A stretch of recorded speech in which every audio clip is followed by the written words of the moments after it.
وعليكم السلام ورحمة الله الحمد وبركاته. لله رب العالمين، والصلاة والسلام على سيد الأنبياء والمرسلين وعلى آله وأصحابه أجمعين. أما بعد، فأعوذ بالله من الشيطان الرجيم. بسم الله الرحمن الرحيم. وأنتم الأعلون إن كنتم مؤمنين. صدق الله العظيم. وہ معزز تھے زمانے میں مسلمان ہو کر، وہ معزز تھے زمانے میں مسلمان ہو کر، اور انوار ہوئے تاریخ قرآن ہو کر۔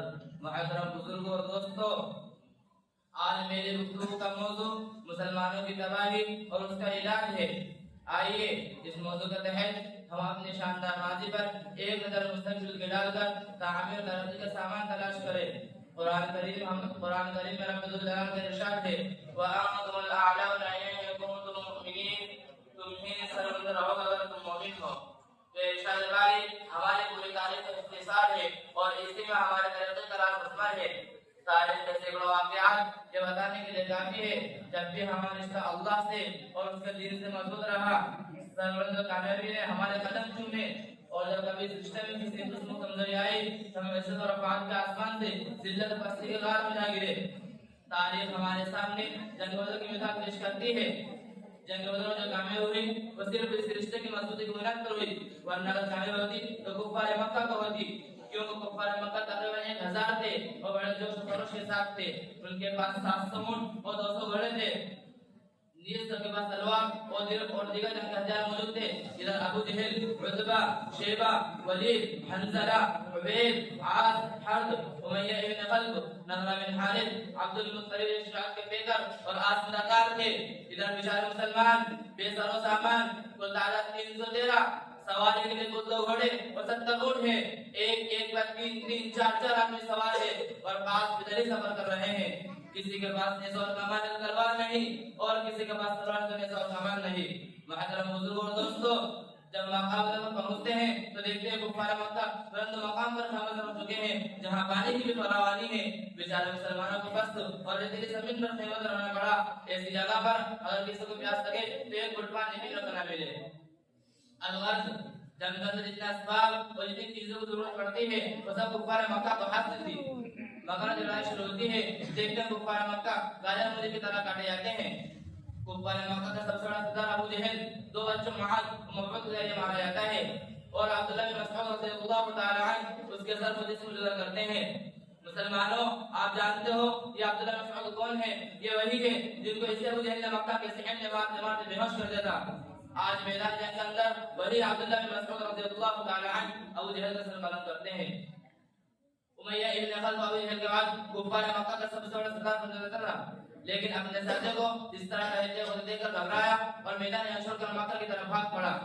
حضرت بلال حبشی رضی اللہ تعالی عنہ اس کے پیچھے بھاگے اور قریب پہنچ گئے تو امیہ ابن خلف گھبرا کر گھوڑے سے نیچے گر جاتا ہے، پیٹ کے بل چڑھ جاتا ہے، شور مچاتا ہے، معافی مانگتا ہے، امن چاہتا ہے، لیکن حضرت بلال حبشی رضی اللہ تعالی عنہ اس کے پیٹ پر نیچے سے تلوار چلا دیتے ہیں اور اس کو جہنم میں ڈال دیتے ہیں۔ اسلام کے نوجوانوں، جانتے ہو بلال حبشی کون ہے؟ یہ اسی امیہ ابن خلف کا غلام ہے۔ جب اسلام قبول کیا تو امیہ ابن خلف کو دھوپے سے اتارتے اور لٹا کر پتھر کی بڑی بڑی چٹانیں دیتا تھا تاکہ حرکت نہ کر سکے۔ رات کو زنجیر میں باندھ کر کوڑے لگاتا، اگلے دن ان کو زمین پر لٹا کر اور زیادہ زخمی کیا تھا تاکہ تکلیف سے بقا ہو کر اسلام سے پھر جائے یا یوں ہی طرف مر جائے۔ پھر اگر استیوان کر مکہ گلی میں رستے جاتا تھا، طرح طرح کے لیے تھے اور تکالیف پہنچائی جاتی تھی، جہاں تک تکالیف نہیں جاتے اتر جاتے تو کبھی امیہ ابن خلف کا نمبر آتا، کبھی ابو جہل کا نمبر آتا، کبھی اوروں کا نمبر آتا۔ آج میدان جنگ کے اندر وہی غلام اپنے آقا مالک یعنی امیہ ابن خلف کو قتل کرنے کے ڈھونڈ رہے ہیں اور امیہ ابن خلف میدان میں چھوڑ کر بھاگ رہا ہے۔ مسلمانوں، وہ کون سی چیز تھی جس نے غلام کو غالب اور آقا کو مغلوب کر دیا؟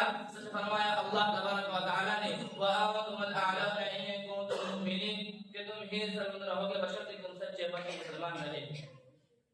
اسلام کے نوجوانوں، اسی طرح دوسرے کفار مکہ اپنے ساتھی کو مقتول ہوتے دیکھ کر گھبرائے اور میدان چھوڑ کر بھاگنے لگے۔ 70 مقتول ہوئے، 70 گرفتار ہوئے اور مسلمانوں کو اسے فتح حاصل ہوئی جس کو تاریخ فراموش نہیں کر سکتی۔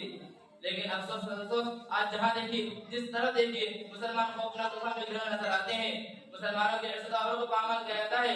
کئی مسلمان غلامانہ زندگی بسر کر رہے ہیں. حضرات آج ہم اور تم درست نہیں جانتے، حالانکہ یہ ظلم ایک وقت میں مسلمانوں کی سب سے بڑی طاقت اور حکومت تھی. پوری دنیا میں شان و شہرت تھی اور وہاں تقریباً 750 سال مسلمانوں کی حکومت رہی. اور آج وہاں کی حالت یہ ہے کہ ایک مسلمان بھی نام نظر نہیں آتا. مسلمانوں پر تباہی سرائی بھی نہ صرف مسلمانوں کو بے گھر کیا گیا بلکہ مسلمانوں کے عزت و آبرو کو پامال کیا گیا، مسلمانوں کو قتل کر دیا گیا، ہزاروں مسلمانوں کو اپنا وطن چھوڑنے پر مجبور کیا گیا، زندہ مسلمانوں کو زمین کے اندر دفن کر دیا گیا، زندہ مسلمانوں کو آگ میں جلایا گیا. یہی وجہ ہے کہ آج وہاں کوئی کلمہ پڑھنے والا نظر نہیں آتا. اسی طرح وہاں کوئی کلمہ پڑھنے والا نظر نہیں آتا. ملک بھر میں مسلمانوں کو بے گھر کیا گیا، مسلمانوں کا قتل عام ہوا، عزت و آبرو کو پامال کیا گیا، ہزاروں نوجوانوں کو قتل کر دیا گیا، بے شمار عورتوں کو شہید کر دیا گیا، معصوم بچوں کو ان کی ماں کی گود سے جدا کر دیا گیا، علماء کرام کو سخت سے سخت سزائیں دی گئی، جبکہ اسی ملک بھر میں مسلمانوں کو بہت بڑی تعداد موجود تھی. اسلام کے پاسبانوں، اسلام نے بہت بڑا مقام عطا فرمایا ہے، مگر افسوس ہم نے اس کی قدر نہ کی اور اپنے اصل مقام سے ہٹ گئے.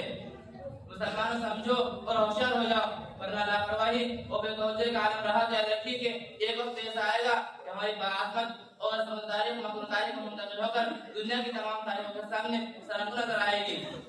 مسلمانوں ہمیں سمجھنا چاہیے اور غور و فکر کرنا چاہیے کہ ہمارے جو تباہی سرائی کہ نہ صرف سرائی کے جوڑوں جگہ مسلموں کے پہاڑ ٹوٹ رہے ہیں، شکنجے میں دبانے کی کوشش کی جا رہی ہے. آخر میں کیا ہے اور ایسا کیوں ہو رہا ہے خوب سمجھ لو. اگر اس کا جواب ہو سکتا ہے تو یہ ہو سکتا ہے آپ مسلمان نہ رہے. آج ہم اپنے مسلمان ہونے کا جھوٹا دعویٰ کرتے ہیں اور اسلام سے منہ موڑ کر اسلام کے اصولوں کو توڑ کر پھر اپنے آپ کو مسلمان پیش کرتے ہیں. مسلمانوں حقیقت یہ ہے کہ ہم نے اللہ کی شریعت سے روگردانی کر لی. حضور اقدس صلی اللہ علیہ وسلم کا دامن مقدس ضرب کر دیا. نماز ہم نہیں پڑھتے، روزہ ہم نہیں رکھتے، قارون کا مال اکٹھا کر کے ہم رکھتے ہیں، زکات ہم نہیں دیتے، حرام ہم کھاتے، سود ہم لیتے، قمار بازی جوا ہمارا شیوا ہے، شراب نوشی ہم کرتے ہیں، ناچ گانا بجانا ہمارا مشورہ ہے، اتحاد اتفاق ہم میں نہیں، وفاد و خودداری سے ہم دور ہیں. گویا کہ نبی کریم صلی اللہ علیہ وسلم کے اصحاب کرام کوئی علامت ہمیں نہیں ہے. نہ ہماری زندگی اسلامی زندگی ہے، نہ ہمارا طریقہ اسلامی طریقہ ہے.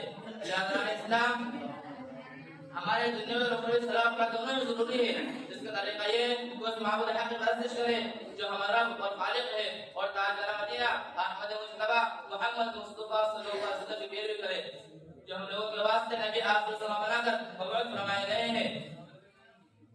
اصحاب کرام اور کافرین اعظام کے نقش قدم پر چلے، جن کی آنکھوں میں جلتی تصویر عبادت تھی، جن کی آنکھوں میں تڑپتی ایمان کی حرارت تھی، جن کے ہونٹوں پر مچلتی قرآن کی تلاوت تھی، جن کا دل بعد الفاظ حد و صادر تھا. مسلمانوں آؤ متحد و متحد ہو جاؤ اور ایک جھنڈے کے نیچے چلے آؤ اور اپنے معاشرے کی برائیوں کو مٹاؤ، ورنہ تمہاری تباہی کی کوئی حد نہ ہوگی اور تمہیں سرمندر کرنے والی کوئی طاقت نہیں آئے گی. اللہ تعالی شعور و بیداری اور اپنے زوال کا احساس اور اسی صلاح کی فکر نصیب فرمائے. وآخر دعوانا الحمدللہ رب العالمین. ماشاءاللہ.